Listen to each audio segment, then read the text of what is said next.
BS Electrical Engineering in TIP QC campus. He had his MBA in the University of Santo Tomas.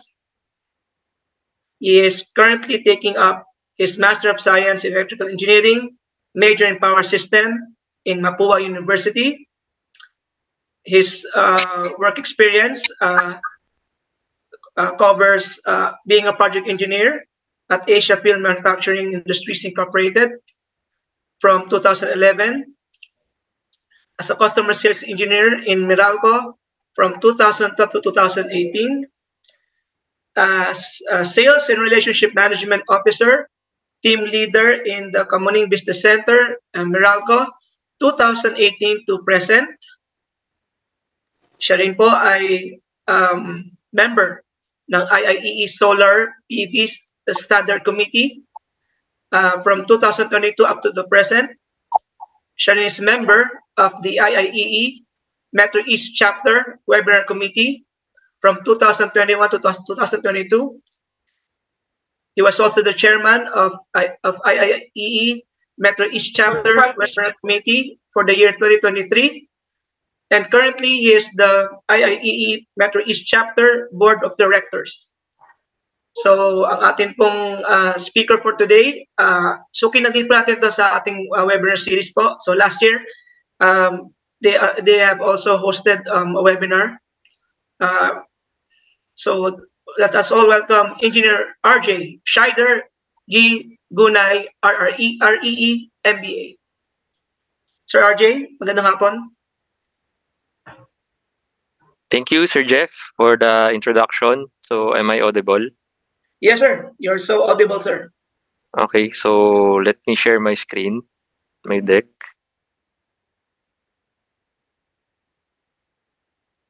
Yan. Can you see my slide? Yes, sir. Apa. So, we can start na, sir? Sure, sir. Apa. So, good afternoon, everyone. Yan. Naka-presentation slide na po ba? Yes, sir. Apo.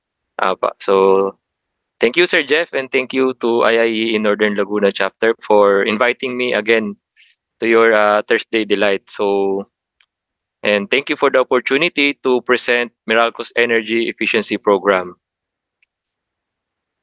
So, as mentioned by Sir Jeff, I'm Engineer RJ Scheider Gunay. So, I'm currently assigned at Meralco Kamuning Business Center in Quezon City as Sales and Relationship Management Officer.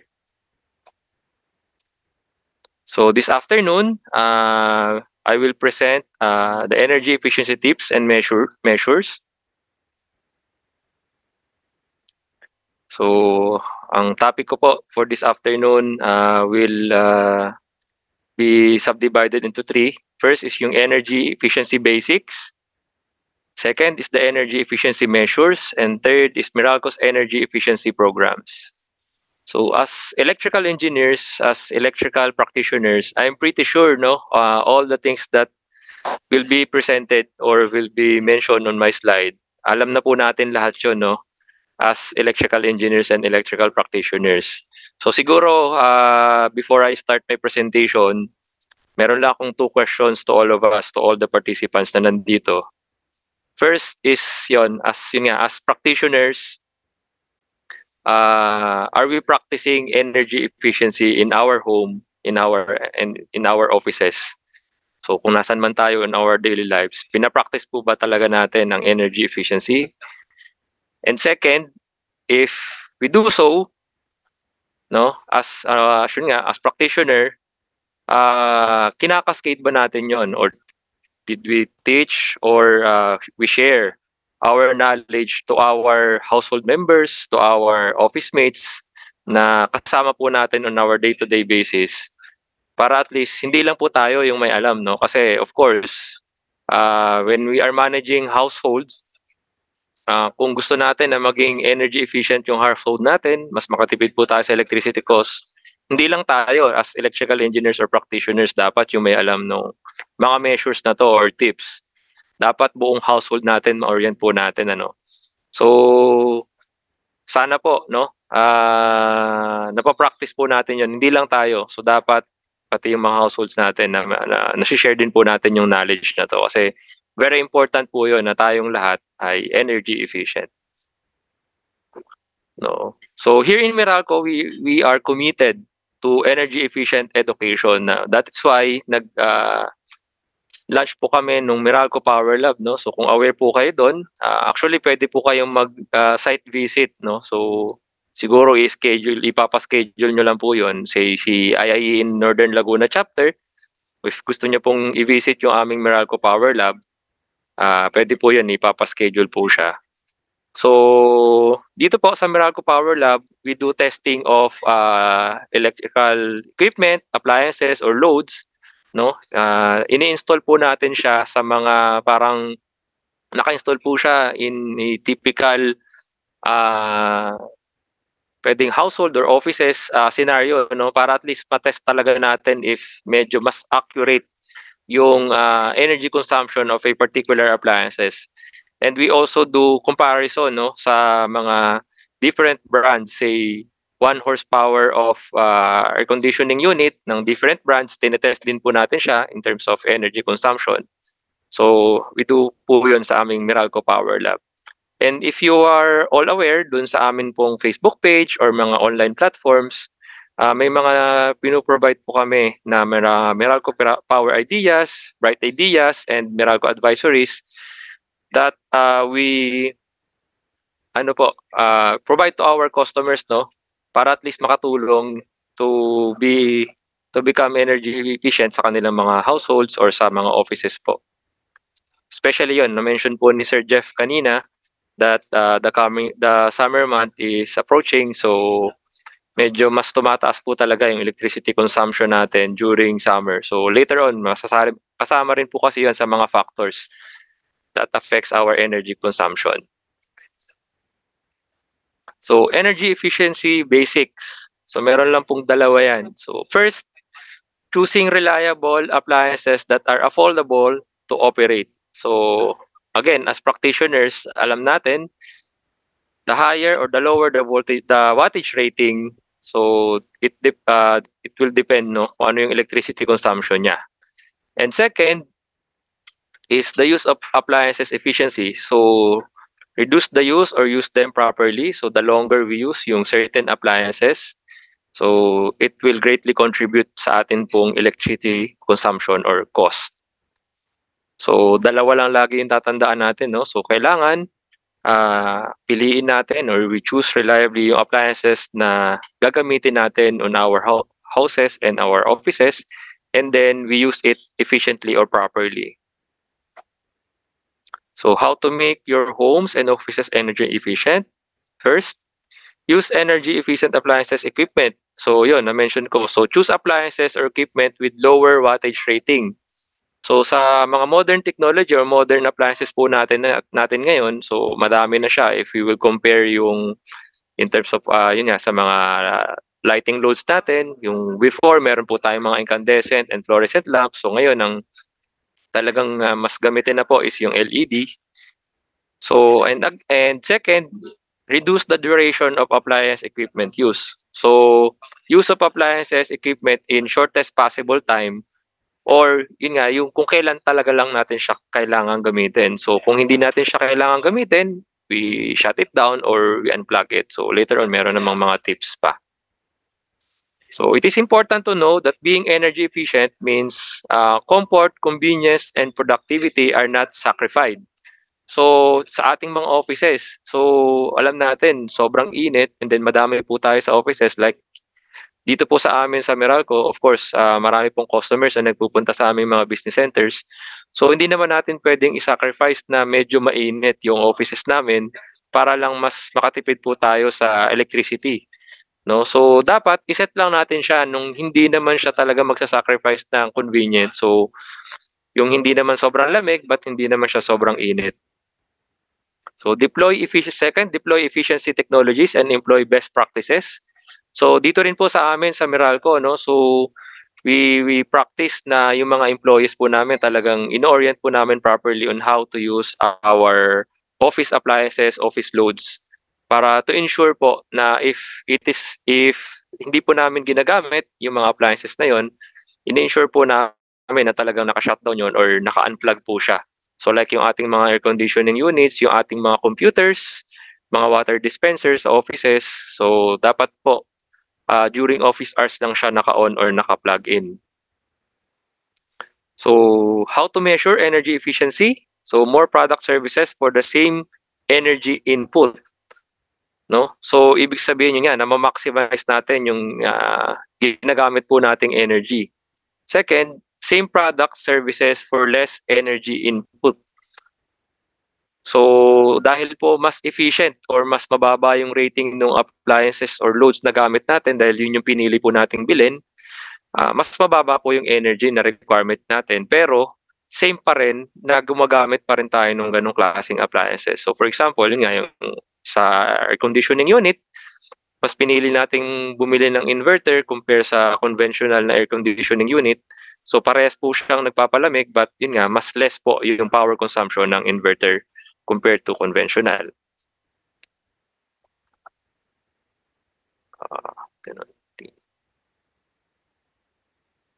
Yun, nasa baba kasi yung controls. So number 3, more product services for less energy input. So yun din, na-mention ko na rin po kanina.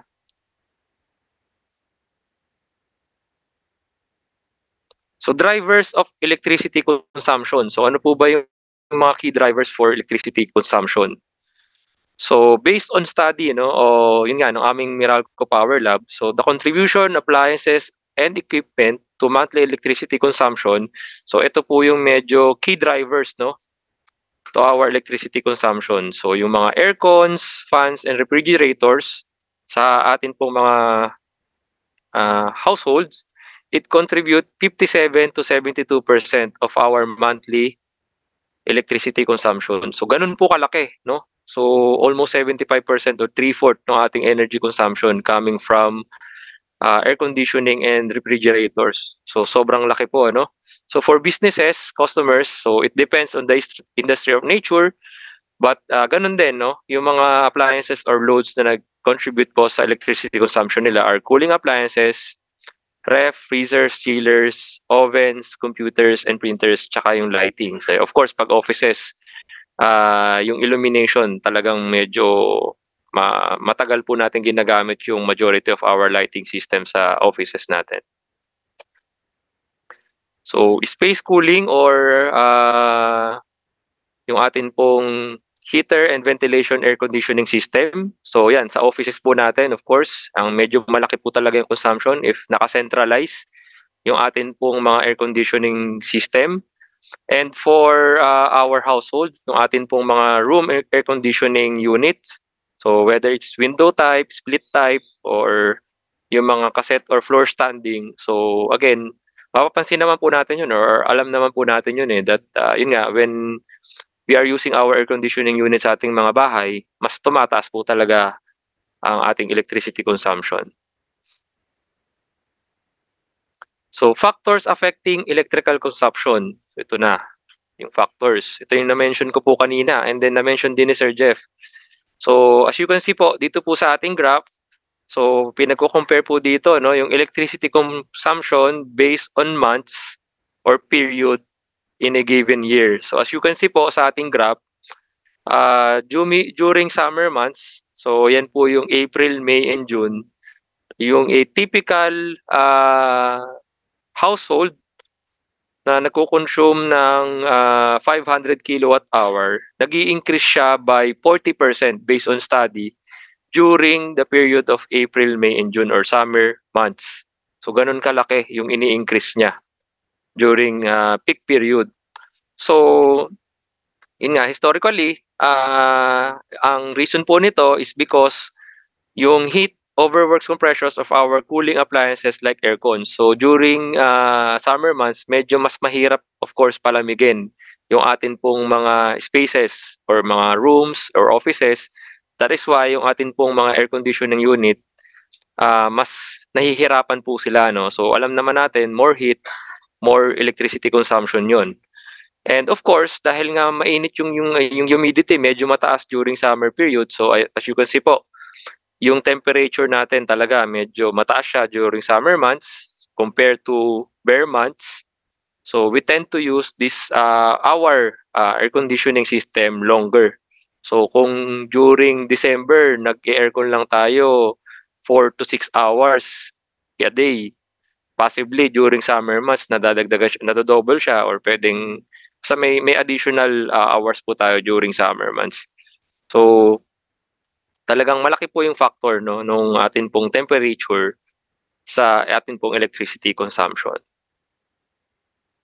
Ayan. So as mentioned, yun nga, yung atin pong mga rooms and building area, so it increased by 35 to 110% in energy consumption.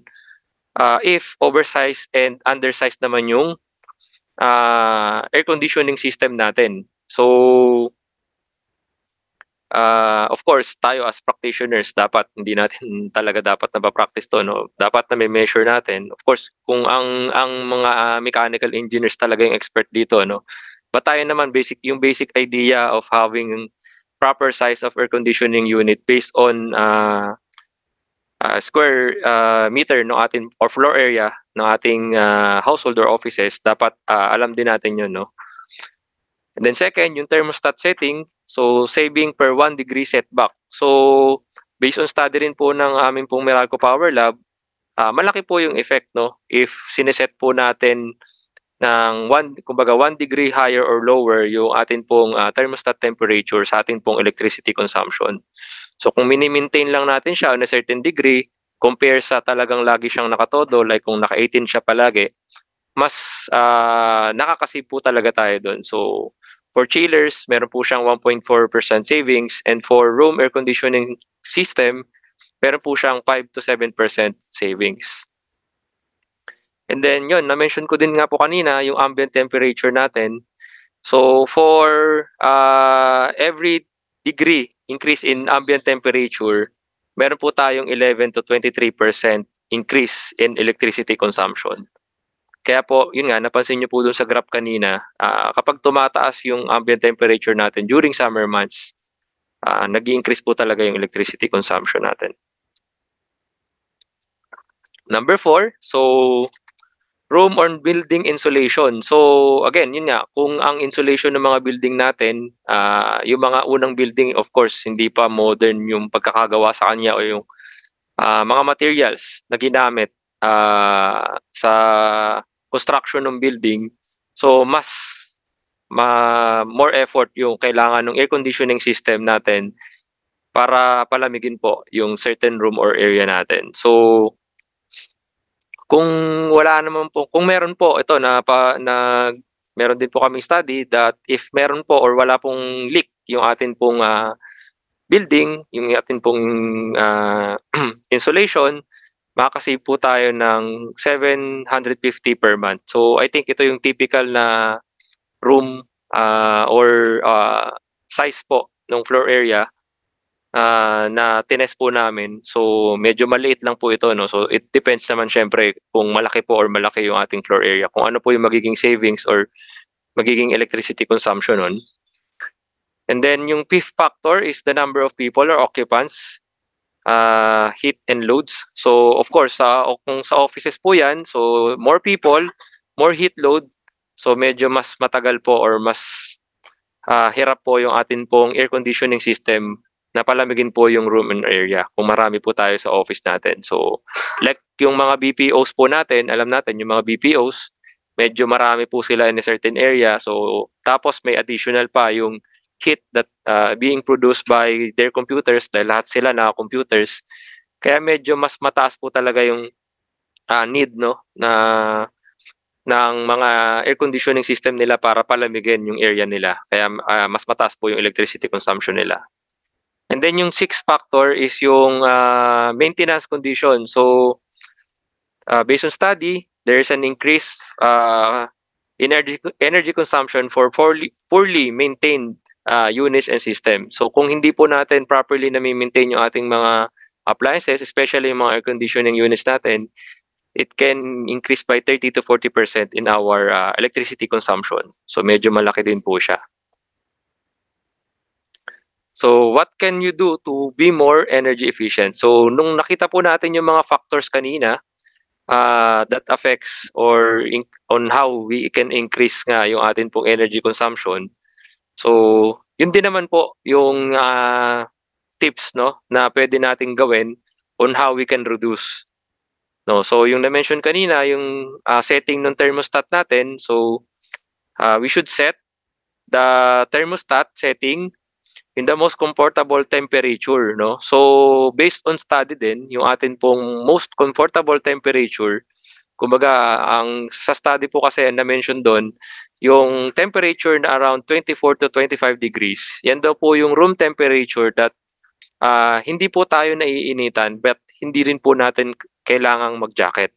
Kasi mapapansin po natin, meron po tayong mga offices na syempre gusto natin malamig no and comfortable but kailangan din po nating mag-provide or mag-add ng mga additional na clothes in order for us to be comfortable din kasi kung sobra po yung thermostat setting, yun nga sobrang lamig, kailangan pa nating mag-jacket. So pagka ganun daw po yung setting ng thermostat natin, dapat binababaan daw po natin siya.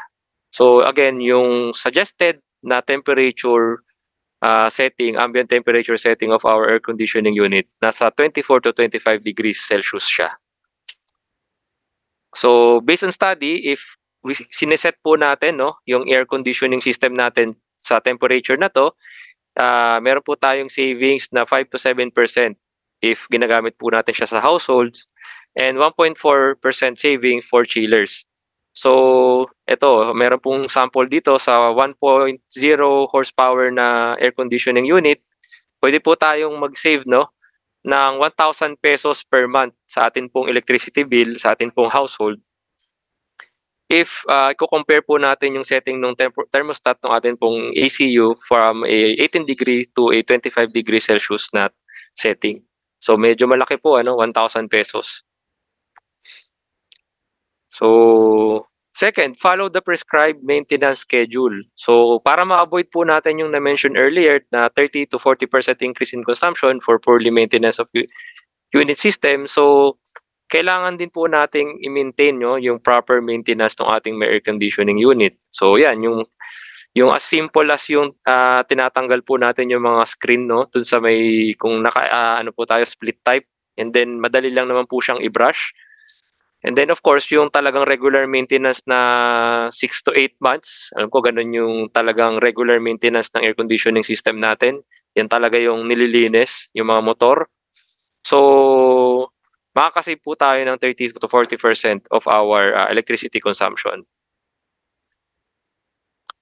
Ito yung pinakang favorite na comparison when it comes to air conditioning system, yung atin pong conventional and split type technology in air conditioning system. So, based on study na kinandak din po sa aming Meralco Power Lab, so yung 1 horsepower na split type inverter tsaka conventional, nakakapag-save din po siya ng 993.6 pesos. So, parehas po yung HP rating. Yun nga, meron lang split type and then yung conventional. So, malaki po yung difference when it comes to electricity consumption ng inverter versus conventional air conditioning unit. So, of course, 1 horsepower lang po ito. If you will compare yun pong mas matataas na rating like yung mga 2 horsepower or yung mga tonners na, medyo mas malaki na po yung difference niyan or variance of comparison. So, ito po yun. So, yung comparison ng horsepower and tonner in terms of room size or square meter ng ating floor area. So, yun nga, as mentioned earlier, meron po kaming, yung Meralco Power Lab, parang meron pong mga setting doon, say meron pong office setting doon na meron pong mga sets of appliances na doon po namin tinetest para for example talagang actual scenario, pag ginagawa po namin yung testing doon sa Meralco Power Lab. Ganon din po yung air conditioning sa mga households natin. Meron dun pong example na parang bedroom dun po sa Meralco Power Lab, and then for example, natutulog po dun yung isang employee or yung isang yung magte-test for number of hours. Then kino-compare niya yung different brands, different rating ng air conditioning unit kung ano po yung electricity consumption niya. So ganun po namin tinetest yung mga appliances. So number 5, so precautions for air conditioners that are unused or for a long time. So i-check natin kasi kung hindi po natin nagagamit for a longer period of time, say nag-abroad po tayo or nagpunta po tayo sa province for a month or weeks. So i-check po natin muna mabuti yung mga appliances natin, especially yung mga air conditioning system natin if baka may na-build up na debris or yung run the air conditioner in fan mode first, baka may mga naipit nga po, yun nga, may mga pumasok na kung ano man dyan sa motor natin, kung ano man po, para at least before po talaga natin siya i-on na meron pong lamig, matest po natin if okay naman yung condition ng ating motor. So kung hindi po kasi natin talaga na-maintain properly yung mga ECUs natin, so alam naman natin yung mga signs, kung talagang kailangan ng i-maintain yung isang air conditioning system natin. Normally yung mga maingay na yung motor natin, yung setting natin before na say 25 degrees natin siya na-set, pero before komportable tayo doon, but after ilang months hindi na tayo comfortable, medyo mahina na yung fan. So yun yung mga signs talaga na that we need to undergo maintenance na doon sa ating air conditioning system. Yan. So strategic location of ECUs in rooms. So first, for window type, install ECU at least 3 to 4 feet from the floor. So yan, based on study rin, binigyan din po namin ng study on how to properly use yung atin pong or install yung atin pong mga ECUs for proper ventilation. For split type naman, install ECU at least 7 to 8 feet from the floor. So provide at least 15 centimeter air gap from the ceiling. Third is install the middle or of the length of the room for optimized cooling capacity. So very important po kung yung location, kung saan natin ilalagay yung atin pong mga ECUs or yung mga fan ng atin pong mga ECUs para mas ma-maximize or optimize po natin yung use ng atin pong mga air conditioning system. So using of ECU with open door. So ito po talagang it's a no-no, alam naman natin when we are using aircons, dapat talaga wala po tayong leakage. So as mentioned earlier, yung insulation. So kung nakabukas po yung ating mga pinto, there's an additional consumption of 5.3 pesos per hour for a 1.5 horsepower window type ECU. So yan, may study rin po kami. Chinek po namin, kinumpare namin yung consumption ng isang 1.5 horsepower if naka-close yung door nung bedroom compare sa naka-open yung door. So meron pong siyang additional na energy consumption talaga, of course, kasi lumalabas nga po yung lamig. So leaving the ECU on. So number 8. So if you are living in a small period of time, so hindi natin kailangan na patayin yung ECU or it's better to leave it na naka-on talaga. So alam naman natin kapag ino-off po natin yung ating air conditioning system, kapag nag-start up yan, medyo dun kumukonsumo din ng malaki yung atin pong air conditioning system during startup, kasi diyan nyo pinapalamig talaga yung room. So especially kung kung inverter naman yung ating air conditioning unit, 'di ba pag inverter po mini-maintain niya lang yung lamig ng isang room or floor area, hindi po siya yung namamatay and nabubuhay ulit like yung conventional natin. So nakakapag-save daw po tayo ng 17% of our consumption since yun nga, yung atin pong compressor hindi na po siya mag-start up ulit when we shut down yung atin pong ECU. So ito, for our offices naman. So ito po yung mga tips for our offices in order for us to be more energy efficient. So shutdown of computers. So save 1,094 pesos per month when you turn off the screen or when versus when we shut down the computer for a 16 hours per day usage. So meron din po kaming study na ginawa for desktop na mas matipid daw po if naka-screensaver tayo and naka-turn off yung ating pong mga monitor, kasi alam naman natin yun po yung mataas yung wattage sa atin pong mga computers compare sa pag-shutdown, no? And then consider din po natin if kaya or may yung syempre of course yung cost of investment, pwedeng dito naman po tayo magkatalo, no? But if we can afford, no, to switch from laser to inkjet printer, so we can save daw po 95% din ng ating electricity consumption sa atin pong mga printers. So dito po sa amin sa Meralco, we are already using laser printer, no? So reduce brightness of screen. So of course, without sacrificing yung convenience natin, ano. So kung kaya nating i-reduce ng medyo mas mababa yung brightness ng screen ng ating mga computers, much better daw po yun. But of course, if we are using laptop, medyo mas tipid naman po yung electricity consumption ng laptop compared to our computers. Yan, like air conditioning system, we need also to do periodic maintenances and cleaning for our printers and computers. Then ito po, so for our homes, alam natin pag naka-LED tayo, minsan pinapabayaan lang natin yung ating mga lighting system kasi alam natin tipid naman po siya, but we should always practice, no, to turn off the light when not in use. So if naman po, especially during daytime, we maximize the use of natural light whenever possible. So kung during daytime naman and maganda yung natural sunlight yung ginagamit po natin. Number 2, choose the right kind of lighting. So again, ngayon ang very typical lang ginagamit sa ating mga household is yung ating LED lighting. So based on study, it can save 57% or 165 pesos per month sa ating lighting energy consumption. So kung i-compare natin yung 9-watt LED to a 60-watt incandescent bulb na ginagamit po natin 10 hours per day. So yung alam natin yung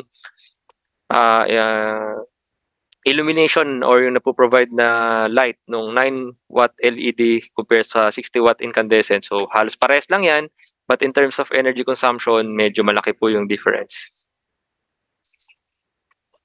So for light bulbs, so of course, kailangan din natin regularly nililinis, no, yung atin pong mga lighting loads. So check for issues and always clean it. So yung ating po mga baka may mga dirt na or dust na it can lessen the illumination of our lighting appliances. So dapat regularly din po yung ating pong paglilinis doon. So leverage on the use of smart technology. So kung talagang medyo meron po tayong pang-invest, no, for smart technology appliances. So like sa mga offices, so very common na po yan sa mga hotels and offices, yung mga light motion sensor and photo sensor light bulb sa mga CRs ng malls. So medyo malaking tulong siya. Of course, yung cost of investment medyo mataas din naman po talaga siya. But hopefully in the years to come, medyo mas bababa na po yung atin pong cost of investment dyan, mas bababa na po yung mga cost ng ating pong mga smart technology appliances. So phantom loads. So ito, of course, hindi natin pino-promote, no, na gumamit po tayo ng mga extension cords. Ang talagang practical way or proper way, no, on how to become energy efficient when we are not using our appliances or loads ay i-unplug natin yun. So medyo may shortcut kung ang appliances natin nasa isang extension cord lang siya. So i-turn off lang natin yung extension cord, naka-turn off tayo. Of course, wala nang energy consumption yung atin pong mga appliances, no. But of course, as electrical engineering practitioner, we should not practice this, no. Dapat tinuturo din natin to sa bahay. Pero alam naman natin yung mga ano, yung mga safe loads na pwedeng ilagay sa mga extension cords kasi dapat na compute naman natin yung rating niyan and ano yung ampacity ng extension cord na ginagamit po natin. So, use of power strip for appliances with each other. So, yan nga, yung paggamit ng extension cord. So, i-practice lang po natin yun yan, yung maayos po na paggamit ng extension cords. So, unplug water dispenser after office hours. So, yun, as mentioned earlier, sa offices, very important po yan na turn off and na-unplug po natin yung mga water dispensers and then we turn off our computers after office hours. So, ito po. Ito yung isa rin sa mga nakikita natin, ano? So electrical engineers at electrical practitioners. So the truth on energy saving devices. So ito palagi ito kapag siguro na-experience niyo na rin doon. Na-experience niyo na rin no na once na napadaan kayo sa Ace Hardware, maraming tao yung nagkukumpulan doon sa nagde-demo regarding dito sa energy saving devices. And of course naman, tayo as electrical engineering practitioner, we don't believe sa mga ganitong devices, no? And also, yung atin pong Department of Energy, nag-release na po sila ng advisory regarding the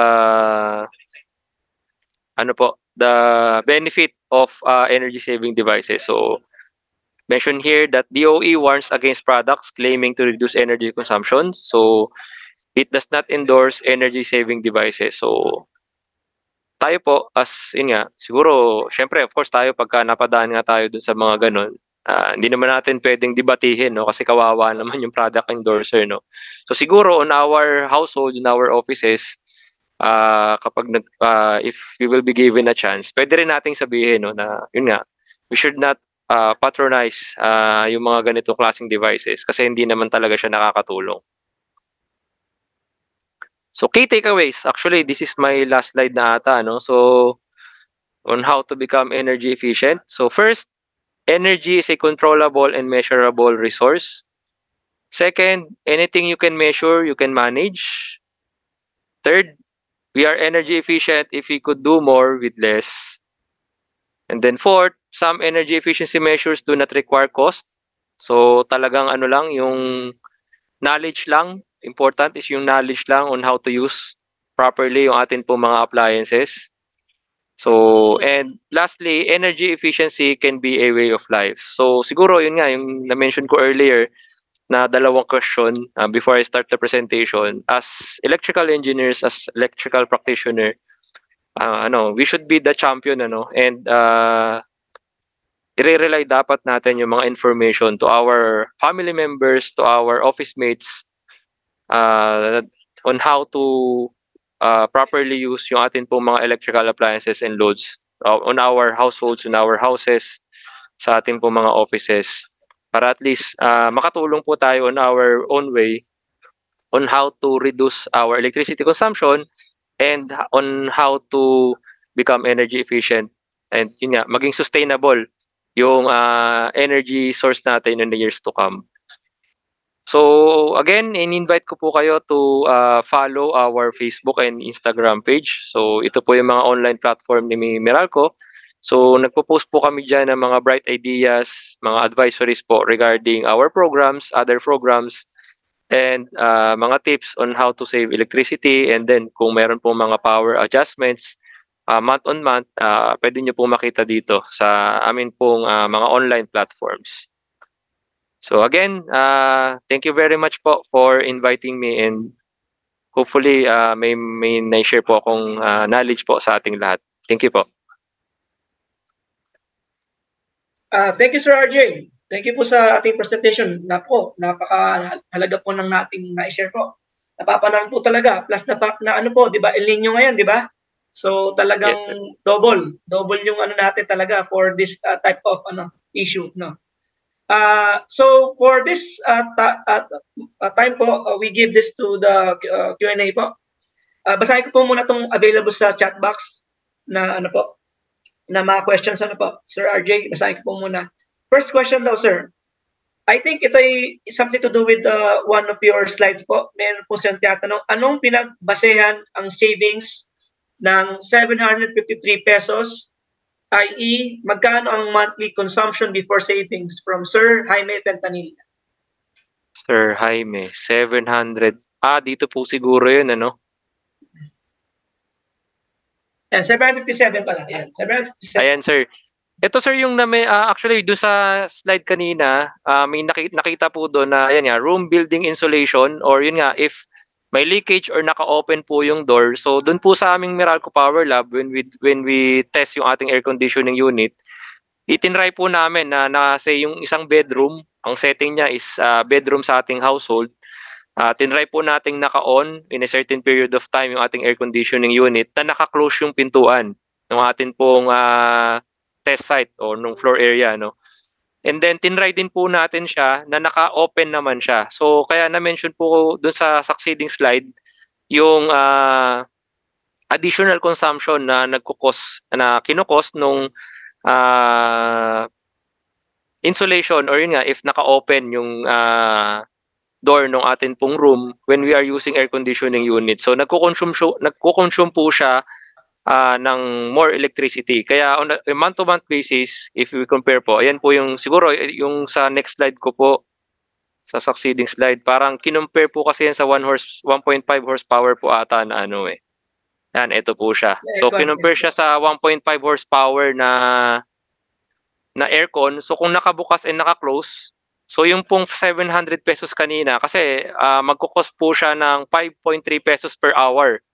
So kung i-translate po natin siya in a month, so medyo malaki po siya, kaya nasa 700 pesos po yung maging additional consumption nyo if naka-open nga po or meron pong leakage yung ventilation or yung insulation ng room na ginagamit po natin yung atin pong air conditioning system.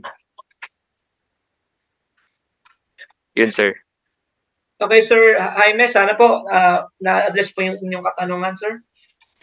Next question, sir. Okay na siya. Okay na po. Thank you, Sir Jaime. Thank you po.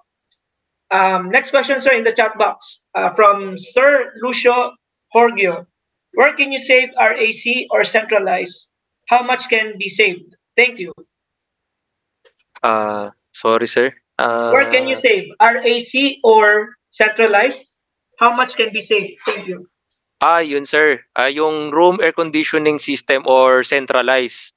Actually, sir, kung centralized siya, definitely kasi mas malalaki yung motor ng mga centralized air conditioning system natin, ano?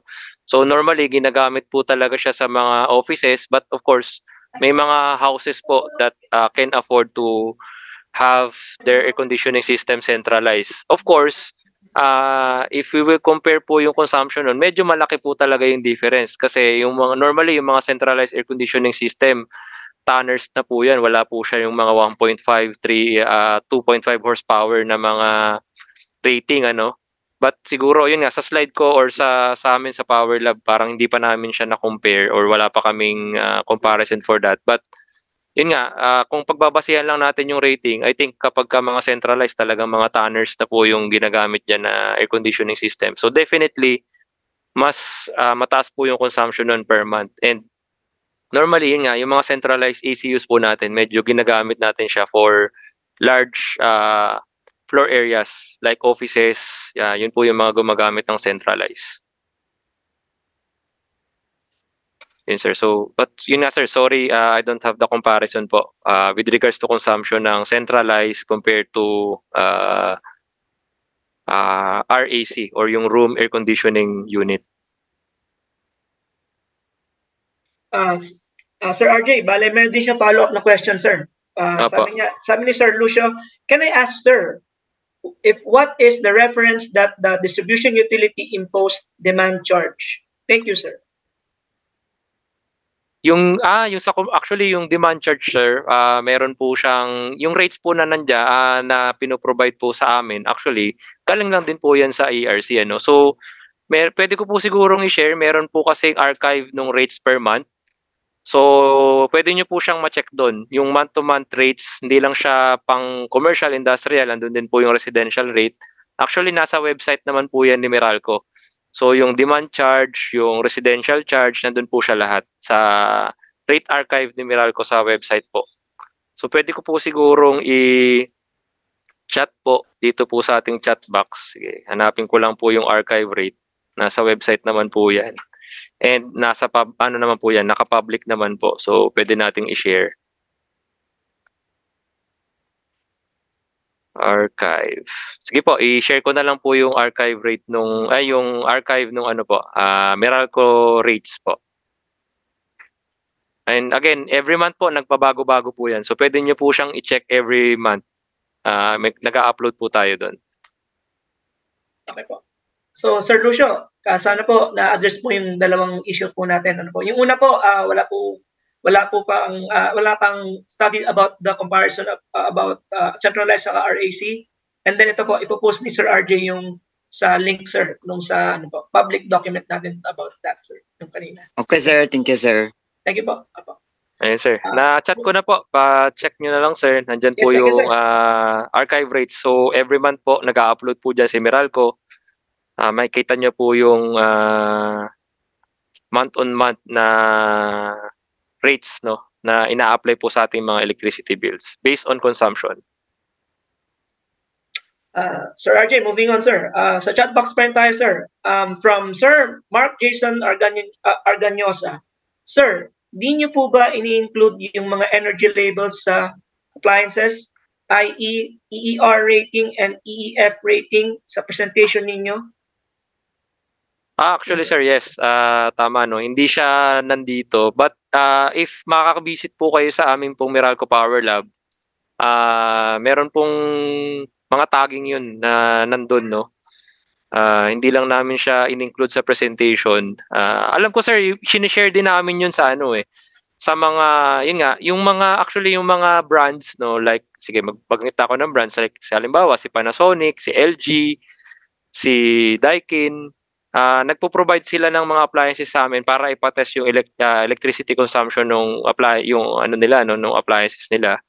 And then, pino-provide namin yung energy consumption nun. So, baka may mapansin po kayo pag bumibili po kayo sa mga appliance store na parang may tagging na siya na nakalagay doon yung electricity consumption niya per month.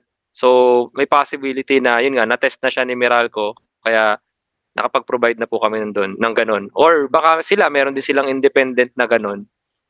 Yung mga different brands natin. Normally pag bumibili po tayo ng appliances, may mga nakalagay na po yan doon. But yun nga, sir, hindi lang na-include yun sa presentation namin. Standard Meralco presentation po kasi ito ginagamit namin sa mga power up forums and barangay blitz. So talagang yung detailed na yun, hindi na namin siya nailagay sa presentation. Okay po. Thank you, Sir Mark. Thank you, Sir RJ. Sir Mark, sana po na-address po yung ating inquiry, sir. Next, sir, sa chat box natin. Actually, this is not a technical question, pero ito lagi narinig natin as member committees, no? Ito lagi yung napakahirap sagutin. Napakahirap talaga. Ito po, from Ma'am Princess Marie G. Puno.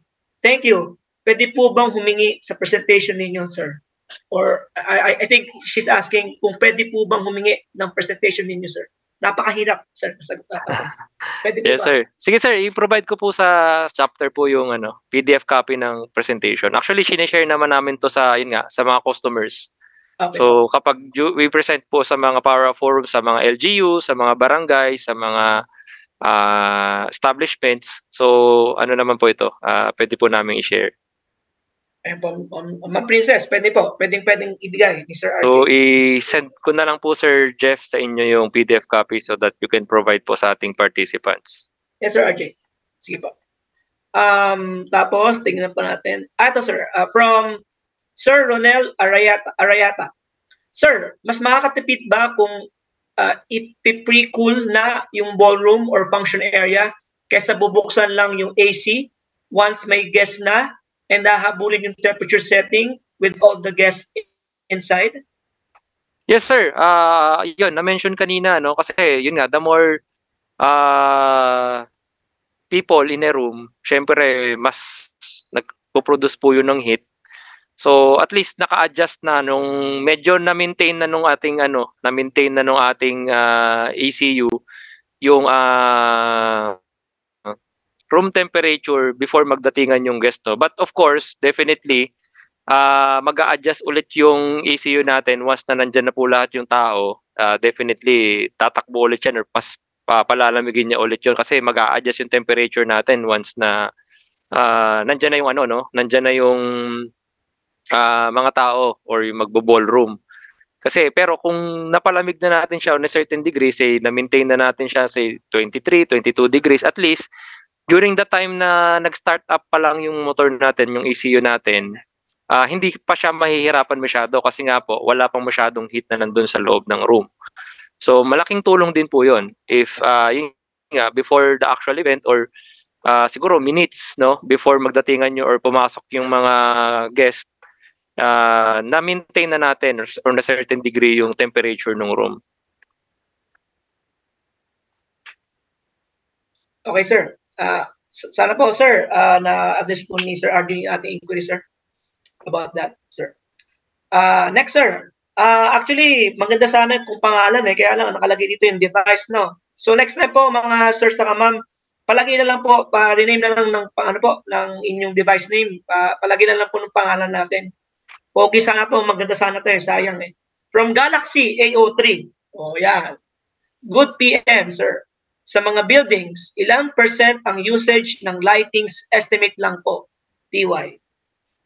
Ayun, para wala po ata akong data nun when it comes. Pero yun nga, na-mention kasi kanina, kung lighting po yung pinag-uusapan, ang meron po kaming data na na-provide is for our air conditioning system, no? So nakita po natin dito for residential, yung ating pong electricity consumption, so yung ating for a month, so 57 to 72% ng ating electricity consumption sa ating household are coming from aircon, fan, and refrigerator. So meaning, yung natitirang 28%, nandyan na po yung other appliances. So, of course, yung lighting, if we are using LEDs, medyo maliit na yan, no? Baka siguro 5 to 10% lang nung energy consumption natin sa household, yung lighting. But yun nga, yung bulk, no? 3/4 of our energy consumption are coming from our ECUs and refrigerator. So, yun talaga po yung malaki.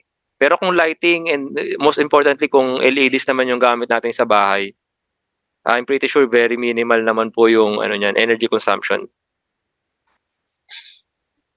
Okay po. Miss or Mr. Galaxy A03. Opo, yun po ang sagot ni Sir RJ sa inyong katanungan.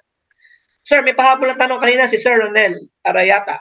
Sir, question po ulit. How much po ang cost difference ng electricity in terms of percentage if on peak and off peak? Ba?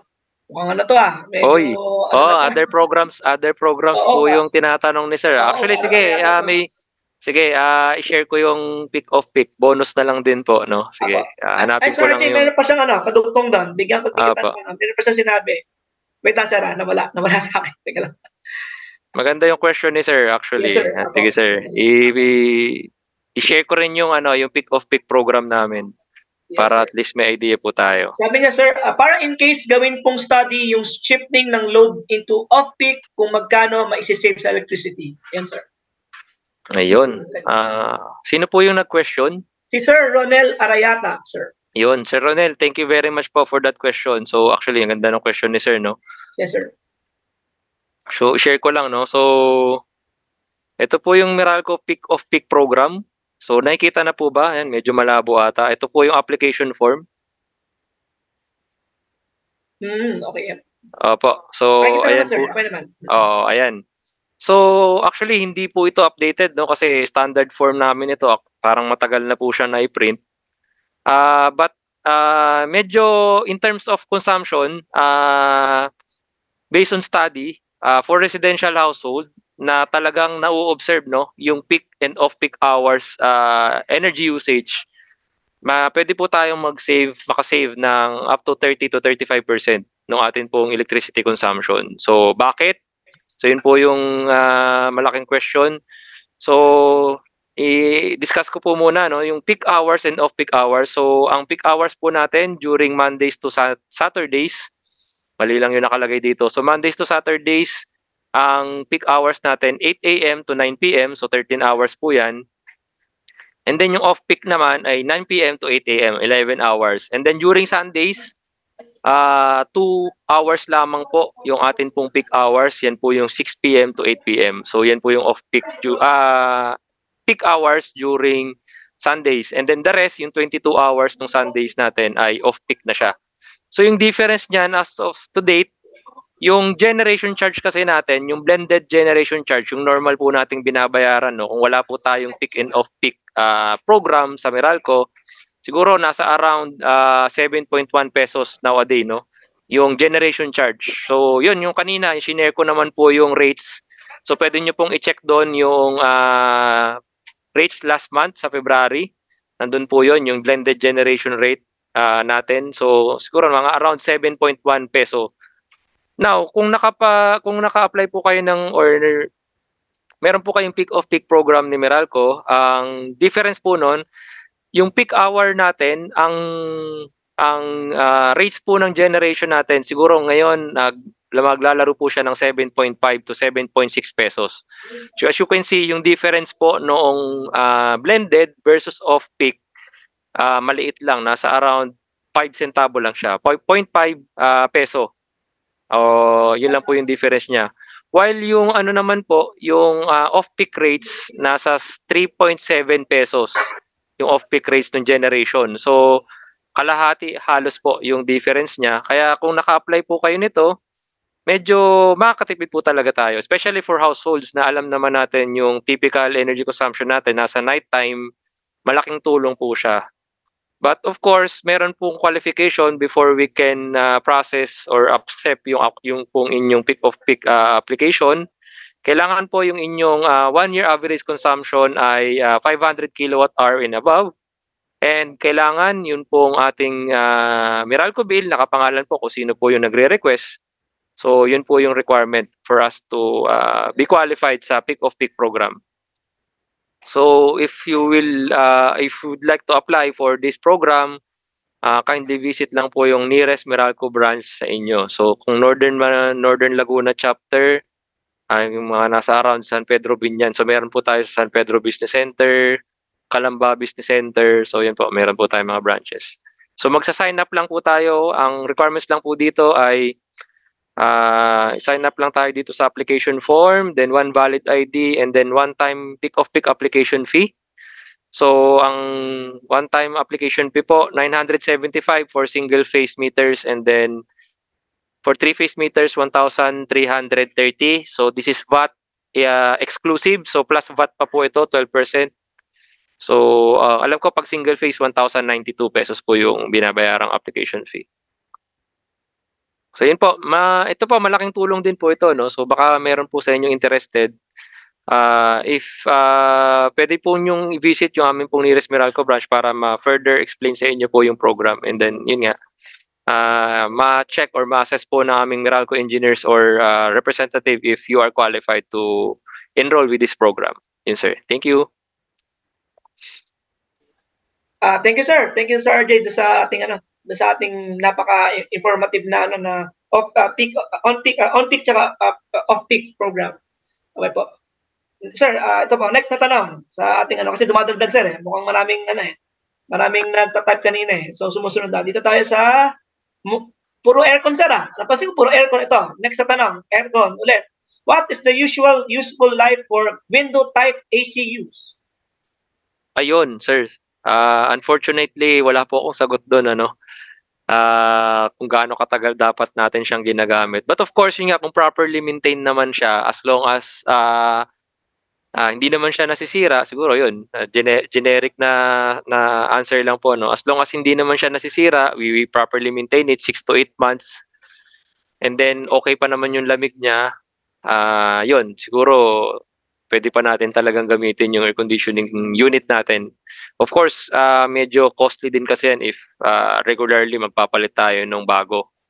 So baka yung natitipid natin doon din napupunta sa cost of investment. Parang ganun po. Okay po. That's from Sir Romeo Tudao Jr. Sir Romeo, yun po ang advice ni Sir RJ, about that, sir.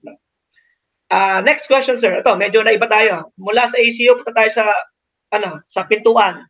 From Sir Joshua Ivan Carado. Ay, sir, nawala. Wait lang, sir.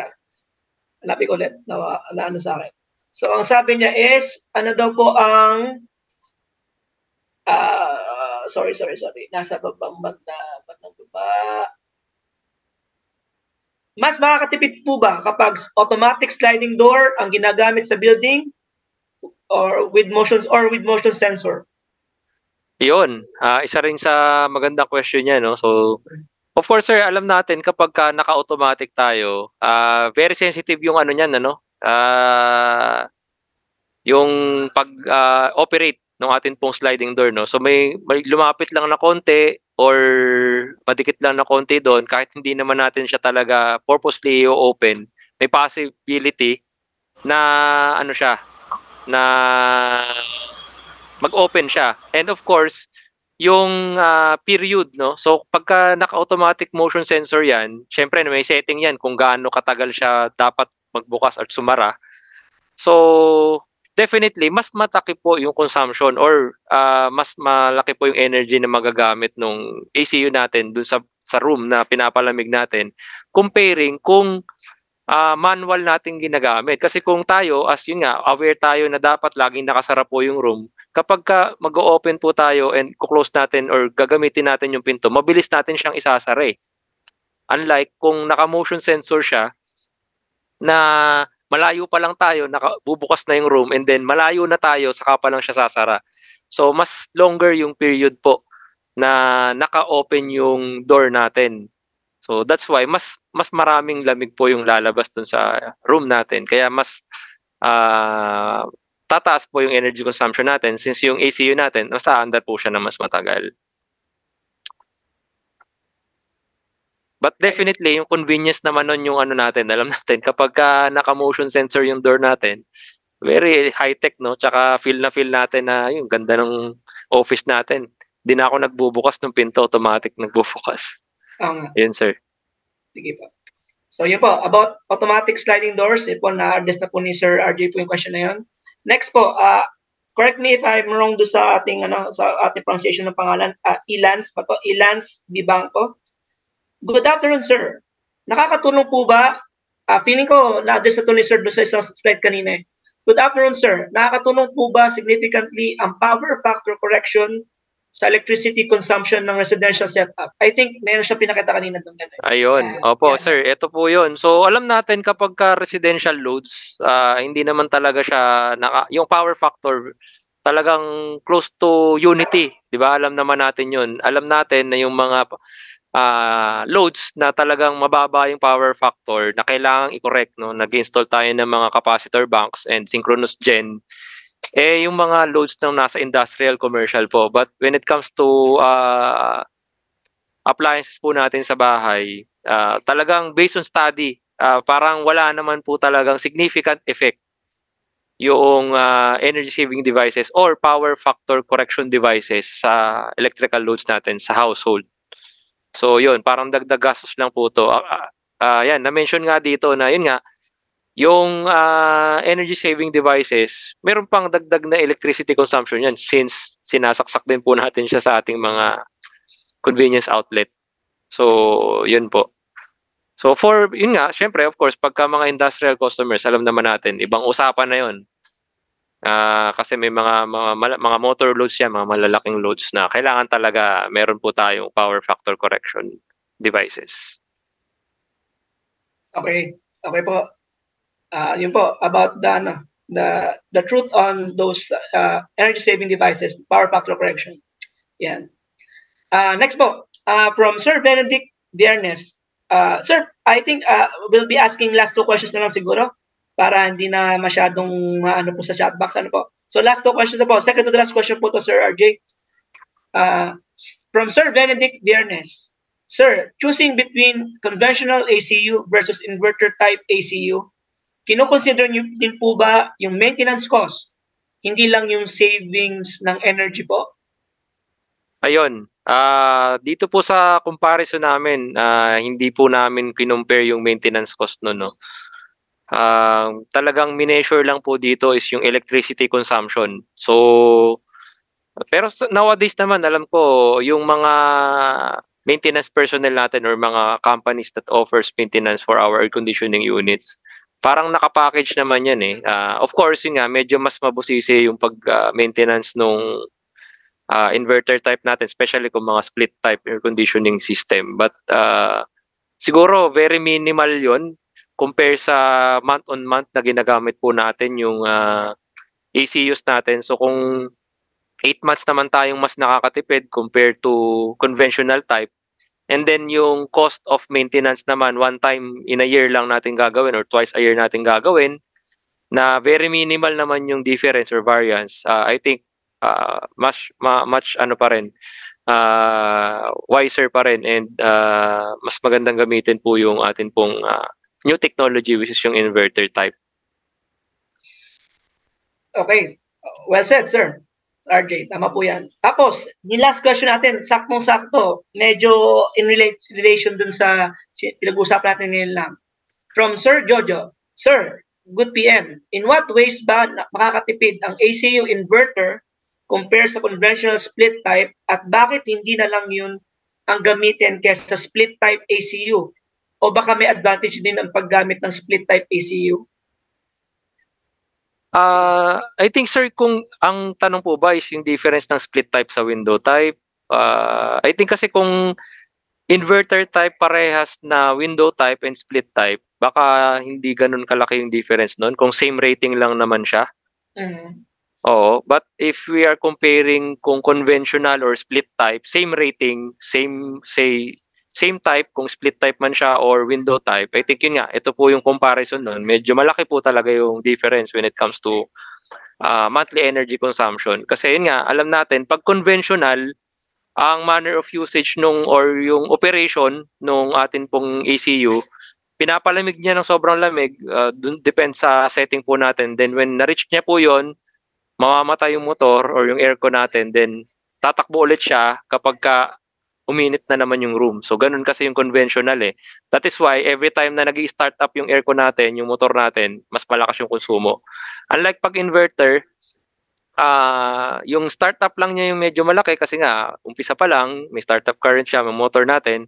And then once na-reach na po yung desired level ng atin pong temperature, mini-maintain yun, hindi siya namamatay, but mahina lang yung andar ng atin pong inverter aircon. Mini-maintain niya lang yung ganong temperature, hindi po siya namamatay and hindi siya umiinit. Kaya if i-compare natin, say halimbawa ito, 1 horsepower na split type, conventional and inverter type, ginamit siya ng straight 4 hours, no? Ito po yung naging savings niya on a month-to-month basis. So, malaki po yung difference niya. Although sinabi ko na kanina, Sir RJ, na last question na dapat yun. No? Pero sige, sir. Ito na, ang huli na to, last na tong question na to. Sa chat box Yes, dito, sir. Apo. So, ang tanong niya po is, ayan po pinakahuli sa chat box na binanggit. Ay, sorry po. Nasaan na? Sinabi niya, from Sir Florenzo Miguel A. Aklan. Good PM. Have you heard of air circulators? Is it really efficient than regular AC electric fan? Yun po, sir. Ako, parang hindi ko pa ata na-check, sir, yung air circulator. Ano Okay, po ba sir. itsura nun, sir? Yung mga fan po ba sa sa taas? Normally, yun yung makikita natin sa mga churches ngayon eh, mga malalaki. Yun po ba yun, sir? Sir Lorenzo, pwede po tayong sir, sa mic, sir? Pwede po tayo para ma-confirm. Sir, yun po ba yun, sir? Or yung mga typical nating parang malalaking fan, mga Iwata, parang ganun. So, parang ang idea nun is kung may aircon tayo, mas tumutulong siya mag-circulate yung air, no? Mas mabilis or mas tinutulak niya kasi yung lamig, parang ganun. Hello, So, sir. I think, additional loads din yun. But, wala pa kaming scientific or yun, parang test na ginawa. Say halimbawa, yung test na ginawa namin, niran namin yung isang split type air conditioning unit sa dun sa Meralco Power Lab, and then nilagyan namin ng air circulator kung ano yung difference ng energy consumption versus sa walang air circulator. So I think wala pa po kaming nagawang ganun, sir. But ano yun sir, noted, baka in the near future ma-check din namin to, no, kung ano yung difference niya. Sir Lorenzo, kayo po ba yung Sir Lorenzo? Kayo po ba yung nag-voice out, sir? Pwede po kayong magsalita kay Sir, ano po? Sir, baka Ay, may thank you idea pala. si sir na ano, pwedeng i-share sa Sir, atin. Apo, Sir Lorenzo, baka po, sir, pwede kayong mag-share, sir? Hello po, sir. Sige po, sir. Parang nabanggit naman po ni Sir kanina yung yung air circulator. Para lang nakita ko lang po siya sa sa post na para lang po siyang typical na electric fan, but parang sinasabi nila na mas nakakapag mas efficient daw yung nila. May claim sila na mas efficient daw yung pag-circulate ng air dahil siguro sa nila sa motion nung pag-ikot nung blade siguro or something like that. Ganun po, sir. Yung itsura Pwede, niya, sir. typical. Siguro sir, yun makakatulong din yun. Example, no, ito kasi na-experience ko every time bumabiyahe ako sa province. Pag sumasakay ako ng mga vans, pagkapunuan yung van, syempre 'di ba, sample yung high ace na van, 'di ba yung ventilation nun, yung air conditioning nun sa likod, nandun lang sa parang first row. So kapag nandun ka sa pinakang last row, medyo mahina na yung ventilation eh. So anong ginagawa nung driver or technique ng mga drivers ng mga ganon?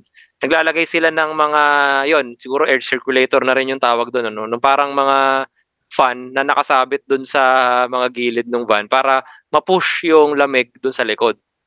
So siguro yun din yung use nun talaga para at least yung mga farthest area doon sa ating say sa isang room, yung farthest area sa isang room, at least mapuntahan din sila nung enough ventilation na kailangan natin. So may possibility kasi talaga na yung malapit sa yung fan natin, yung air conditioning system natin, mas malamig doon sa lugar niya, unlike doon sa nasa dulo ng space.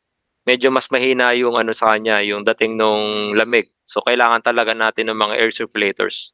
Okay po, sir. Parang sir, parang reverse na exhaust na, sir. Parang gano'n. Yes, sir. Opo. Parang pang-push lang siya nung ventilation natin.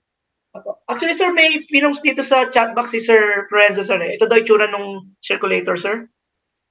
Parang electric fan nga, no? Parang electric fan na yan. Opo. Oo, tama, sir. Ayan nga.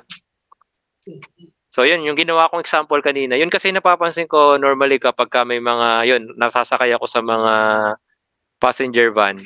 Kasi nga, mahina na yung nandun ventilation sa likod. Meron silang mga ganyan na nilalagay sa likod para yung lamig ma-push sa likod. Hindi lang siya nauubos dun sa first row. So, siguro yun yung concept nun, sir. I think, sir, din to, parang sinusupplement din nila yung yung ikot ng paglamig ng aircon sa isang lugar. Opo. Yes, sir. Siguro yun, it can help din nga na at least ma-maintain din yung temperature ng room kasi nga mas nagsi-circulate po siya. Ayan, sir. Thank you po, sir.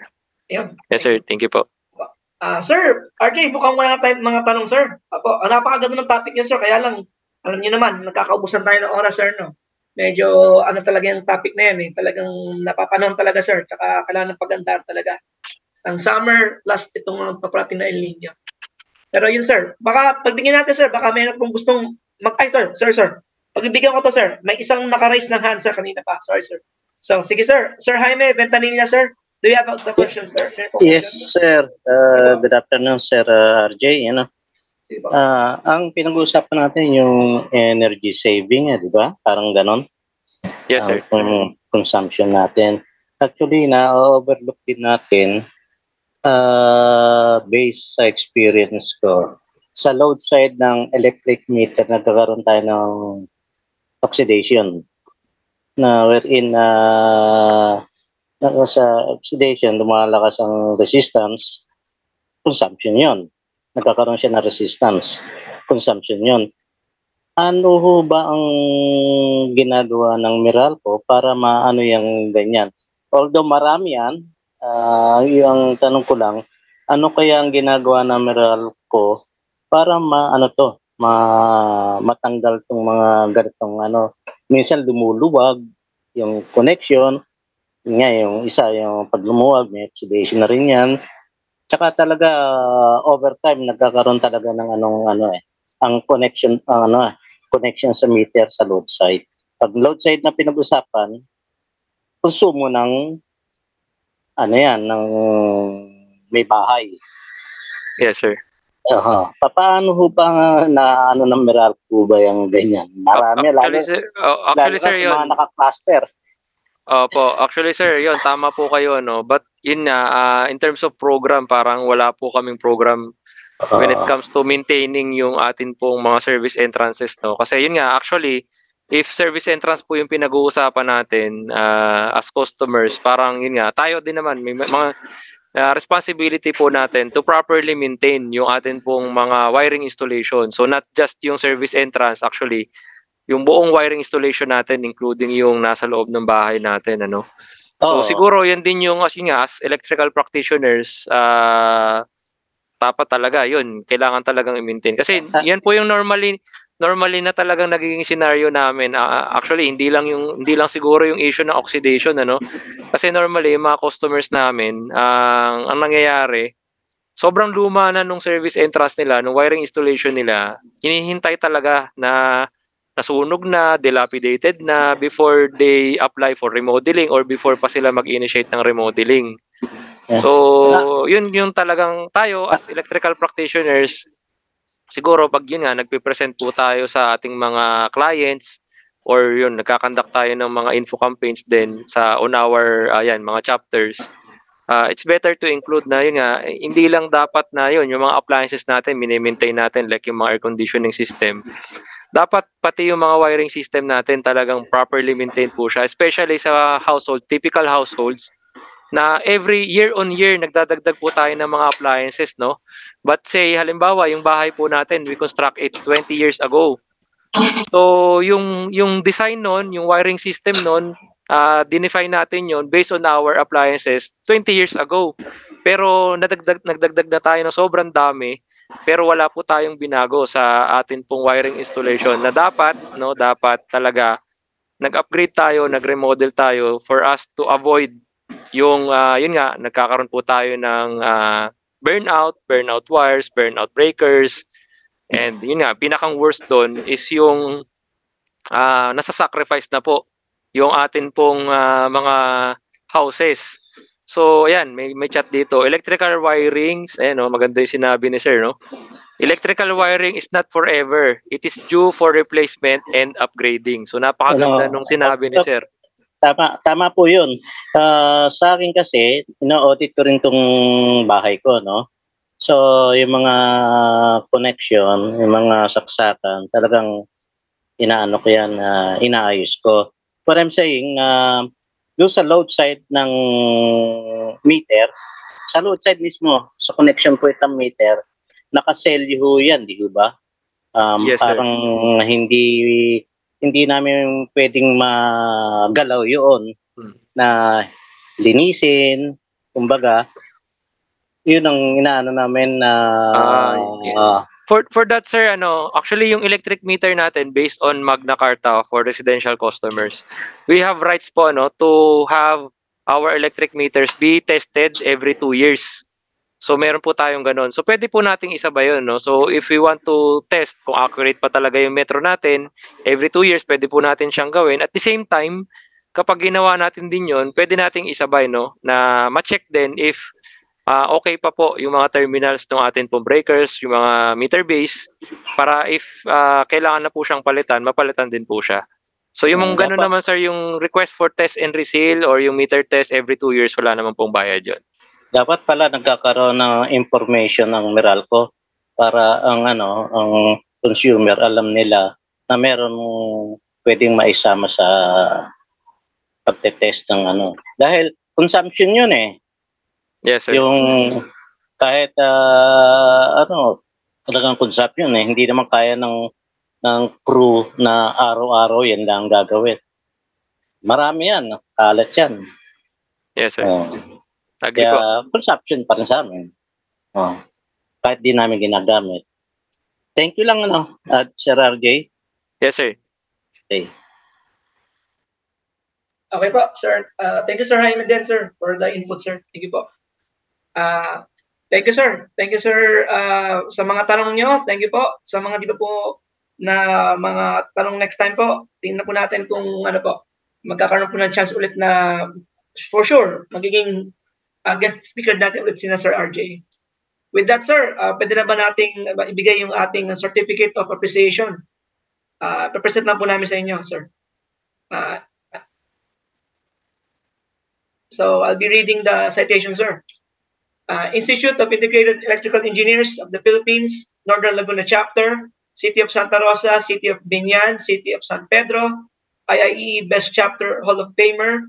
Certificate of Appreciation is given by IIEE Northern Laguna Chapter in recognition to Engineer RJ Scheider G. Gunay, REE MBA, for sharing his technical expertise on the topic entitled Energy Efficiency Tips and Measures during the Thursday Delight webinar given this 14th of March 2024, e-signed by yours truly, Anthony Jefferson S. Atienza, REE, Vice President for Technical Affairs, NLC, by Reginald M. Castillo, PEE, President of NLC, by Rodelito V. Manalo, PEE, webinar proponent and co-host. And siyempre, namimiss natin sila lahat, no? Namimiss natin si Ma'am Chi, no? Si Ma'am Chi, Ma'am Esperanza A. Collado, REE, masyadong busy siguro, no? MMEM, ang ating National Vice President for External Affairs and host. So Sir RJ, thank you very much po sa pagpapaunlak muli ng aming invitation. Thank you po, Sir Jeff. Sige po. Thank you po, sir.